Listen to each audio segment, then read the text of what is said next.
Good afternoon, everybody. My name is Heather Geldart. Welcome to the Disaster Debris Removal Town Hall meeting. We're looking forward to presenting you with the information that we have and that we've garnered over the last few months in between operations, as well as getting some of our questions answered so we can better prepare for the next operation that we have. Again, my name is Heather Geldart. I'm the Deputy Director overseeing the disaster debris recovery operations for CalRecycle. Our town hall meeting agenda: we'll talk about the implementation of new legislation of SB 978. We'll talk about our new automation of the pre-qualification and bid process through eBid.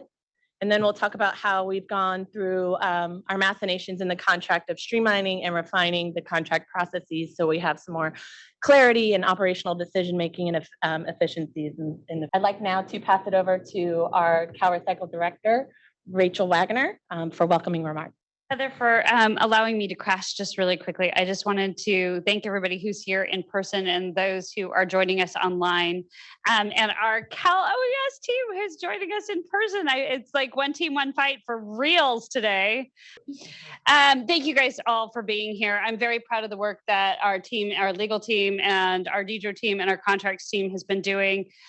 We luckily had a little breather last year to do some organizational things and to implement some new legislation. And as many of you know, our pre-qualified bidders list and our MSA.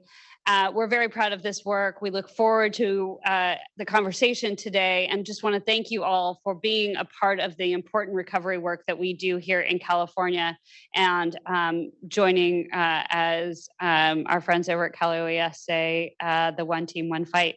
So with that, I will kick it off because that is, you have a lot of work to do. Thank you, thank you, thank you. And we'll see you soon. Thank you, Rachel.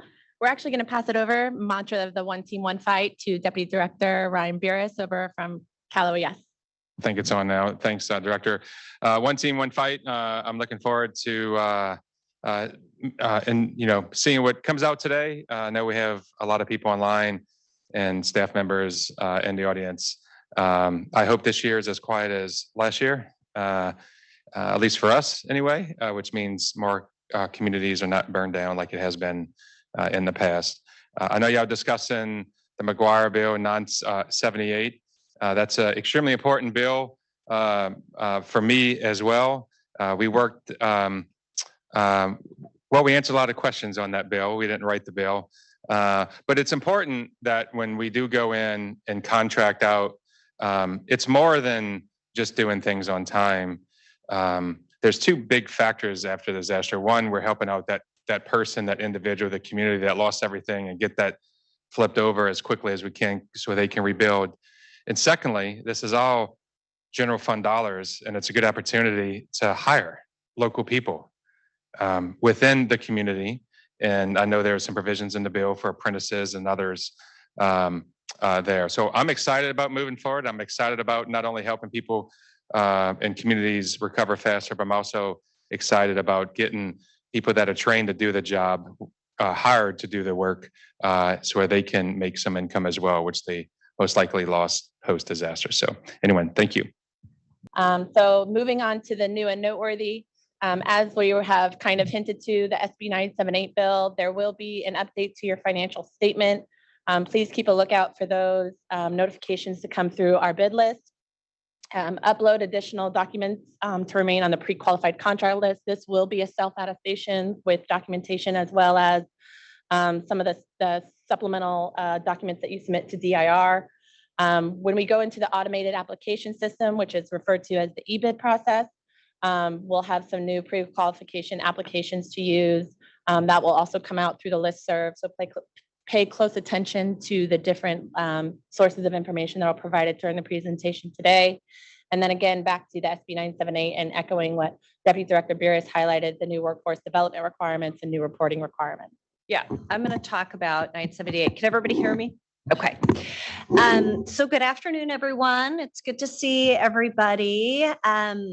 As Deputy Director Burris and Deputy Director Geldart mentioned, Senator McGuire's bill passed last year. I'm not sure. Yeah, so it became effective in 2023, SB 978. And The significance of this on the contractors is pretty important. So many of you are already pre-qualified on our pre-qualified bidders list. What the first thing 978 did is it actually codified that authority in statute, the pre-qualification process. So we were way ahead of the game last year, and many of you were way ahead of the game last year. So that will not change significantly. We've got some financial obligations that you'll have to attest to, but for those of you who are already pre-qualified, you're in fairly good shape. Again, the workforce development component is huge. So skilled and trained, for those of you who are familiar with that, it is a requirement now in our contract. So that has really always impacted you in terms of prevailing wage. So the prevailing wage obligations will remain. Those obligations are enforced by our partner agency, Department of Industrial Relations, and I'll get into it a little bit in the next subsequent slides. We're going to have sort of a form that you will fill out on a monthly basis that you are indeed using a skilled and trained workforce. And then from an audit perspective, because we love to do that and make sure that you guys are following the rules, we will check all of that compliance with the Department of Industrial Relations.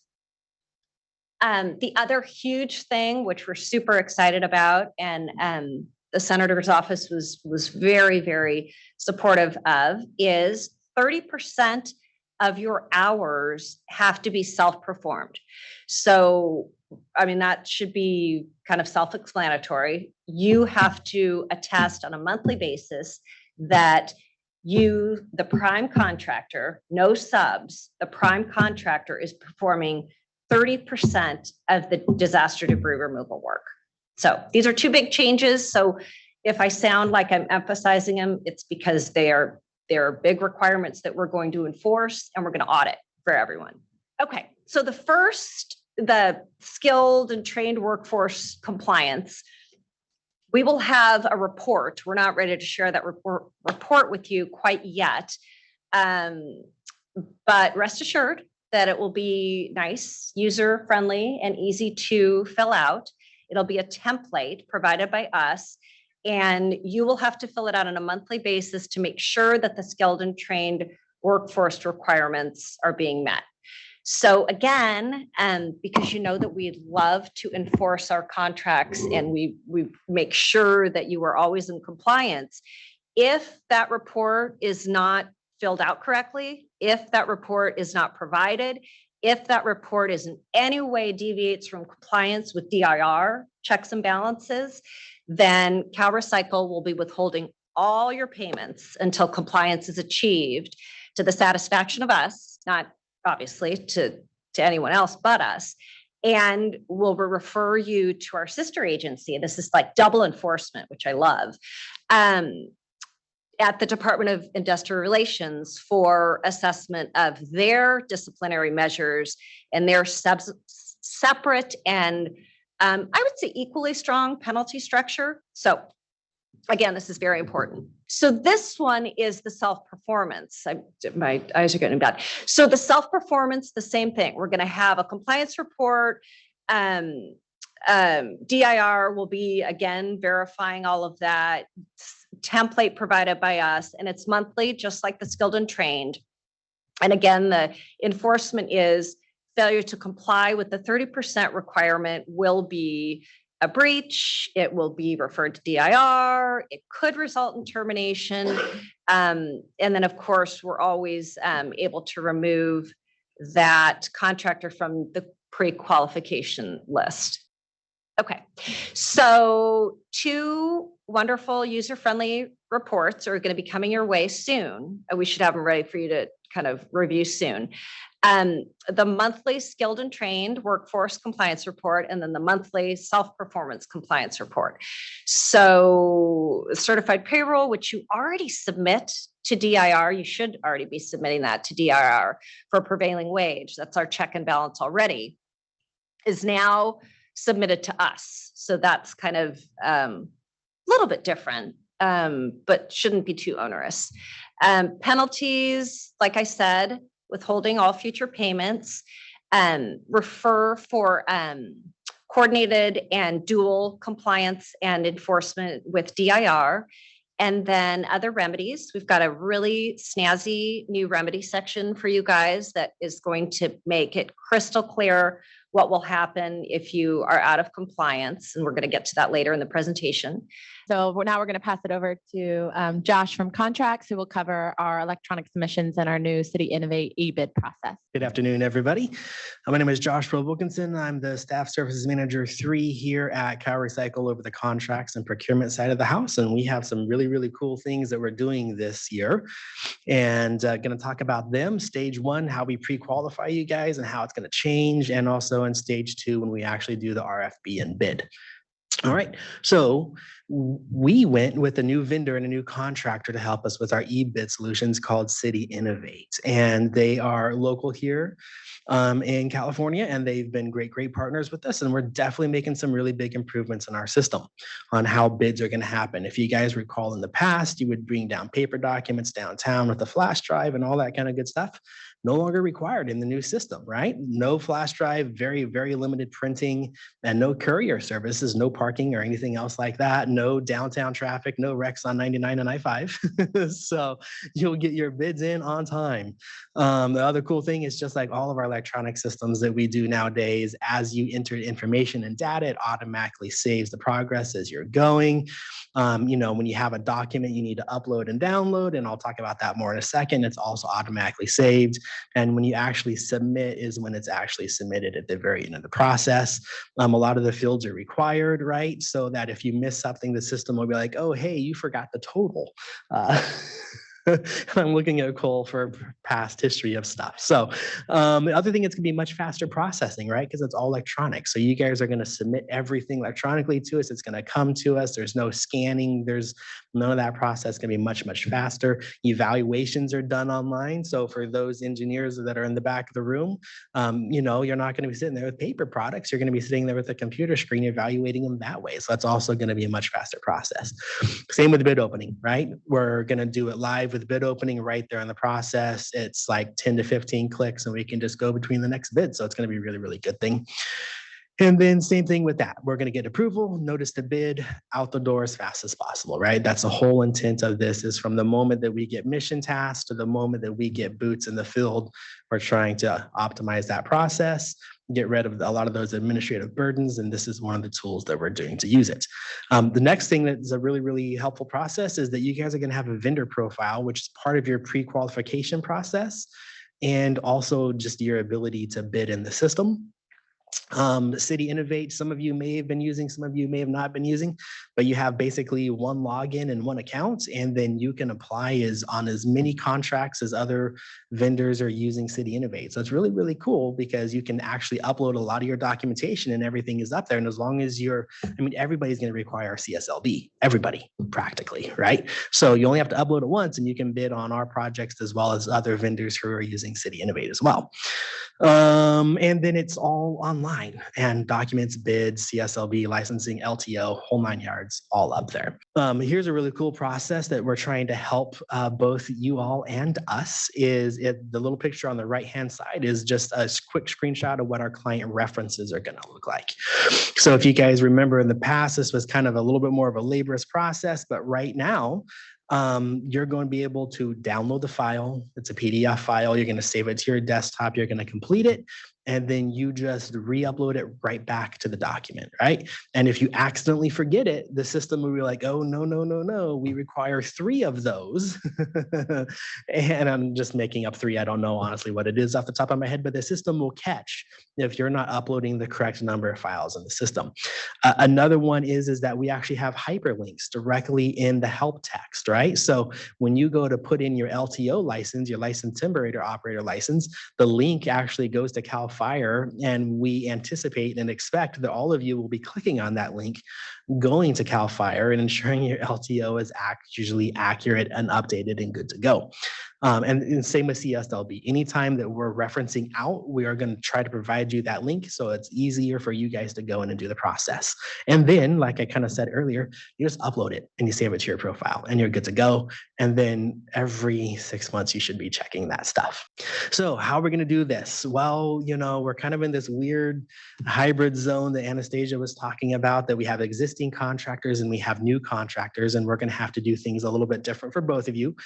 So I'm going to try to go point by point on this slide, but just like any other sign up process, right? The little picture to the right-hand side is what it's like to sign up for City Innovate.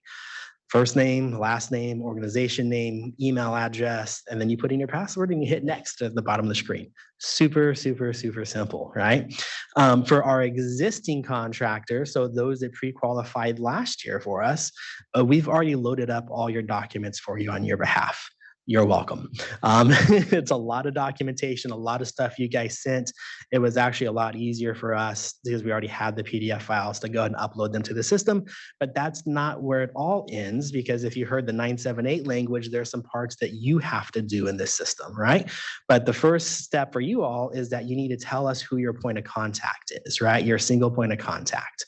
And you would do that by emailing us at contracts@calrecycle.ca.gov and say, John Smith is my point of contact. His email address is here. His phone number is here. And that will allow us to behind the scenes update that contact information. And when that happens, City Innovate will automatically email out, verify the account, ask you to change your passwords. You got to do some IT technical stuff there for a little bit. But then once that is done, like I said, all your documents are already uploaded in the system, saving you a lot of time and energy. However, you guys have got to log in, reset your password, and ensure your documentation is updated, your files are accurate, and most of all, that you actually do your 978 process, right? If you guys don't do that, you're not going to be on the list. Simple as that. Now, for you new contractors or your new JVs that are out there going to be forming new JVs this season, it's going to be a slightly different process because we don't have anything to upload for you. So you guys are going to create a new vendor profile just like on the right-hand screen, just like everybody else. And you're going to do the entire pre-qualification process. No uploads because we don't have any information. So it's a little bit longer of a process, but it's still not too bad. Still the same expertise of everything, like I said before. So it's going to be a lot easier this year. All right, so this is when we do stage 2, right? When we have smoke in the air, fires happening, not good, fire season is wrapping up, and CalOES actually has the time to start thinking about what are we gonna do?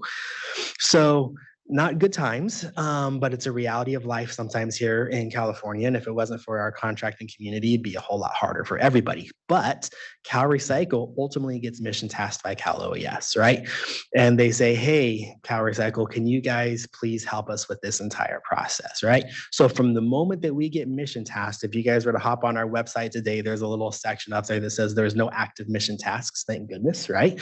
But the moment that we do get mission tasked, we will put language up on the website that says we've been mission tasked at such and such time, such and such date, and you have 5 days to either sign up as a new contractor, or if you form a new JV, and you're going to have to do the exact same process for that new JV as well. So you have 5 days from the notification that we've been mission tasked by CalOES to do a new process.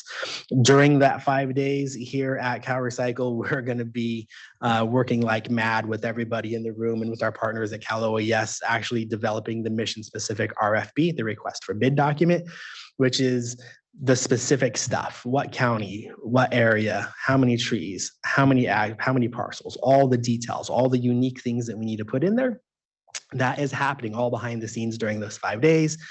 And that around that time period, it's going to probably take us more than 5 days, but we'll get all that information out there and posted to you guys as soon as possible so that we can get the bids going, get the Q&As processing and all that kind of good stuff. Actually, I should mention that too. Q&As are also now going to be electronic in the system.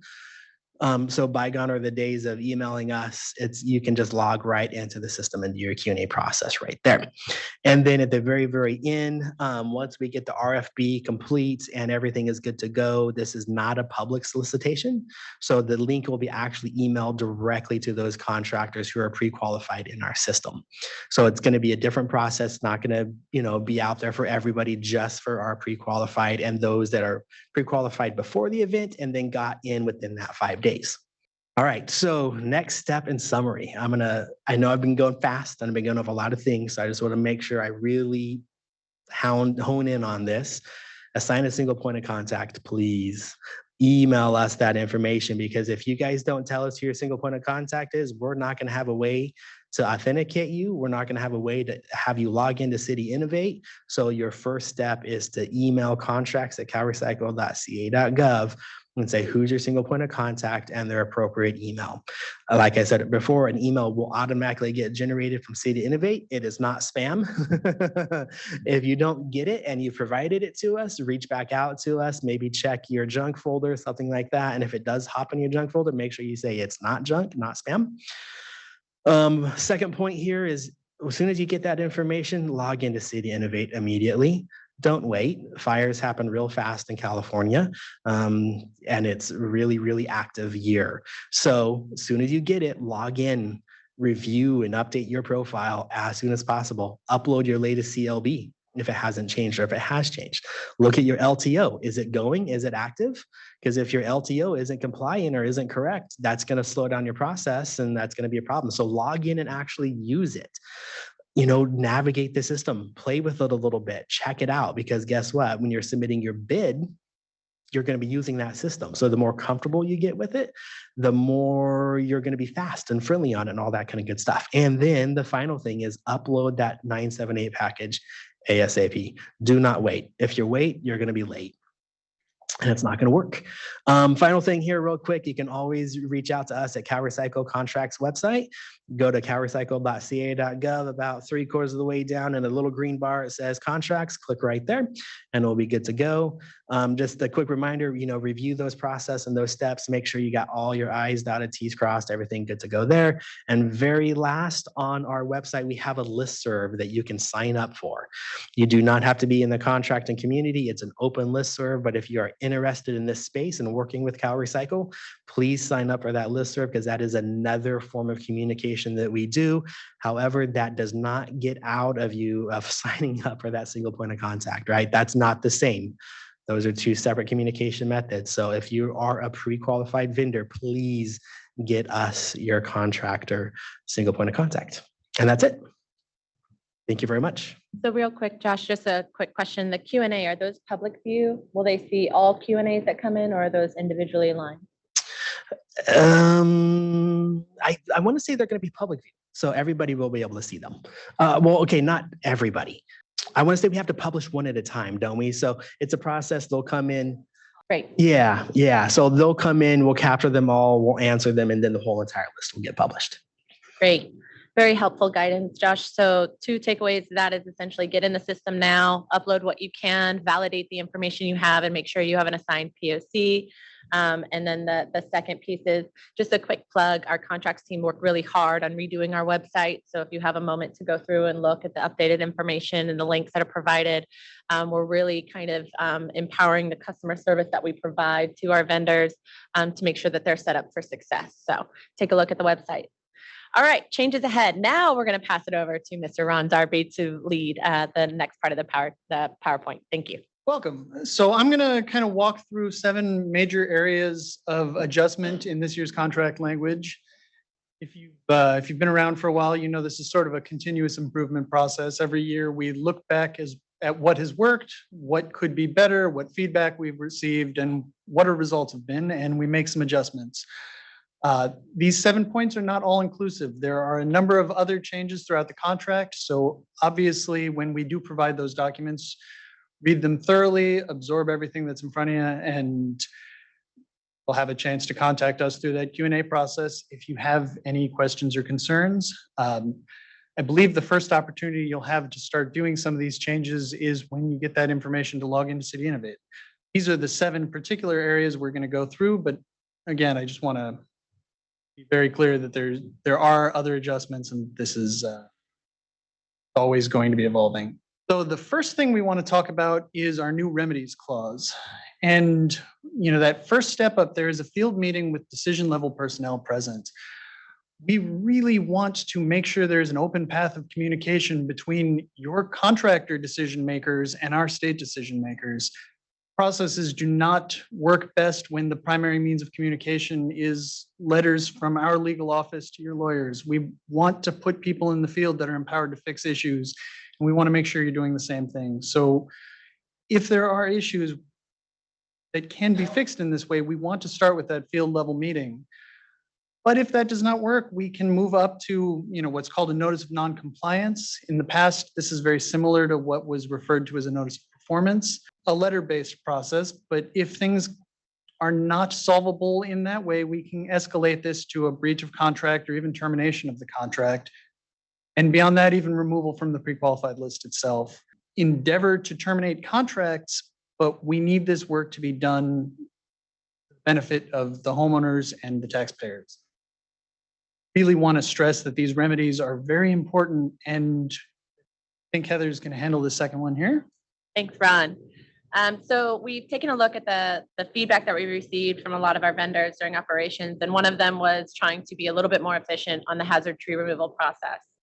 So we've added additional language within the contract that addresses simultaneous activity between hazard tree removal and debris operations, as long as one does not impact the other.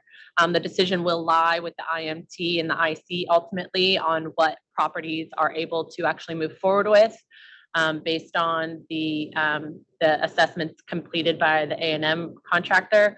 But again, while this might show some inefficiencies when it comes to mobilization and redeployment, it actually makes us more efficient for the operation overall. It allows our property owners to get their properties cleared of hazard trees sooner. It allows our debris removal to move forward in an expedited fashion without having to wait. So it just allows us to kind of tackle the operation as a whole rather than go APN by APN. Bold, anything to add? Yeah, thanks, Heather, and good afternoon. Cole Glenwright. I'm the Debris Operations Unit Chief with CalOES. I'll just add, for some of our vendors, this isn't new. We endeavored to mesh these operations really for as long as we've been doing them together since 2020. The intent of this slide and the new contract language is to be, really transparent with our vendors that this is something we, expect to see more as the norm and less of the exception. And so I think Heather's spot on that we expect this will decrease the overall length of operations, which should help with contractor overhead. But transparently, it may require more planning and coordination on the front end to run these operations parallel. And as the slide states, it may result in some inefficiencies on an operational basis if you're moving crews, across areas or across communities when not everything is ready to be cut. Importantly, we are not endeavoring to sacrifice the operational integrity of the soil confirmation process. So that may mean that, it will mean that not every tree can be cut out the gate. So that's what we're trying to stress here. Again, not something that's new. We've been doing this for some time, but we do expect it to be a bigger part of the program moving forward. Thank you. And Cole really hit on a point that I'd like to stress here. A lot of these things have been operationally applied without actually being documented within our contracts and a lot of our efforts. This is a way to kind of remove that ambiguity and be intentional about our efforts. And again, that transparency effort, setting out our contractors for success, setting up our homeowners to get their properties back to them faster for the recovery process. So next we want to clarify a little bit about the compensation limit for rescrapes. This isn't new. It's been in the contract for a year or two now, but there were some questions about how 25% was calculated, which parcels count, etc. So we've made that very clear that this is only parcels with structural debris removal. No tree-only sites or rights of way with trees on them are going to count towards figuring out that 25%. And as a reminder, rescrapes need to keep happening until cleanup goals are met. Just because you've hit 25% or you have rescraped a parcel once, it still needs to keep being rescraped until those cleanup goals are met. The goal is to get the soil clean, all the debris and contaminated soil off the property, and we will not compensate for rescrapes that exceed this limit, and it essentially reaches the point of just being sloppy workmanship.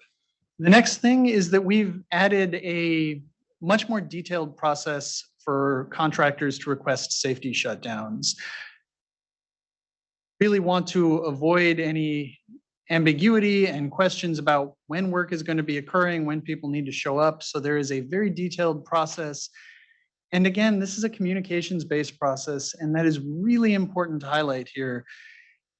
If the contractor is requesting that work shut down for a safety reason, they're required to make this request by noon on the prior day.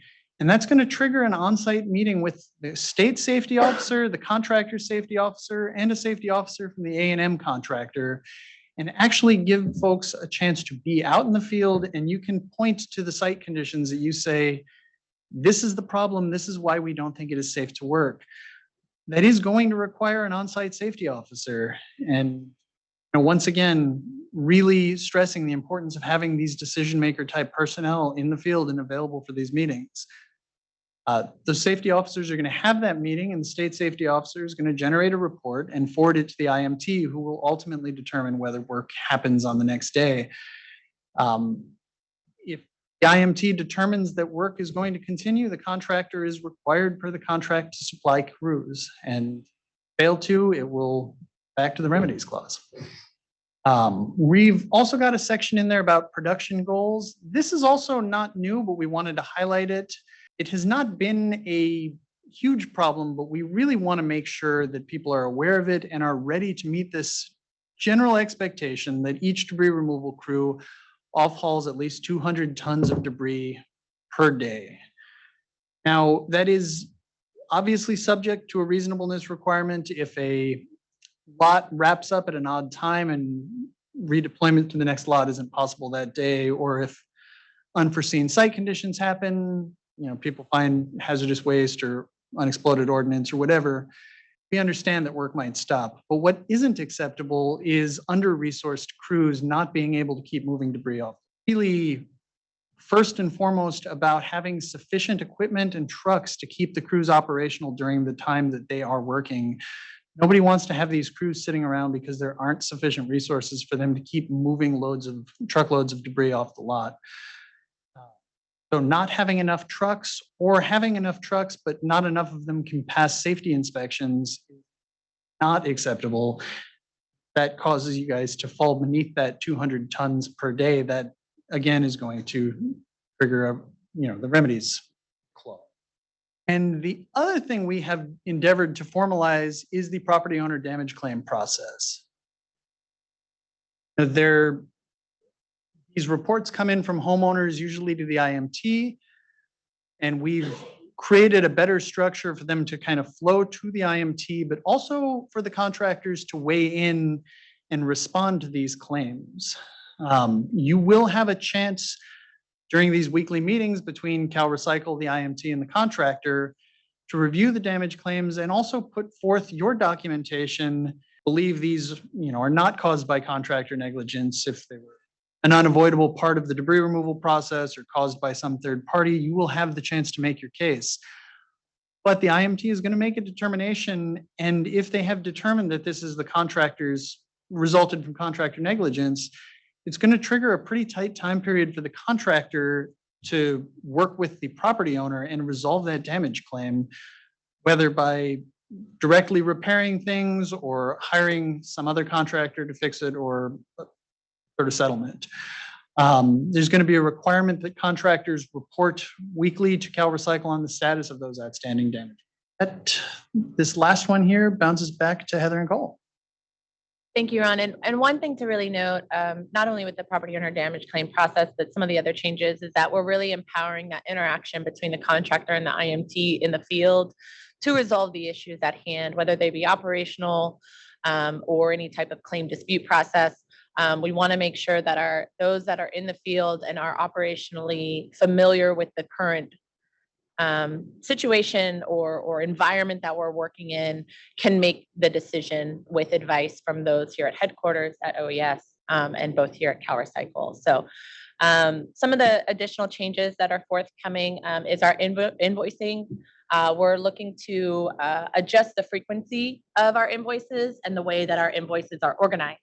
For the frequency point, we would like to start seeing at least quarterly invoices come through. We're working through how those will align to milestones right now with our contracts team to make sure that We can still align the milestone payments with the quarterly request for invoices.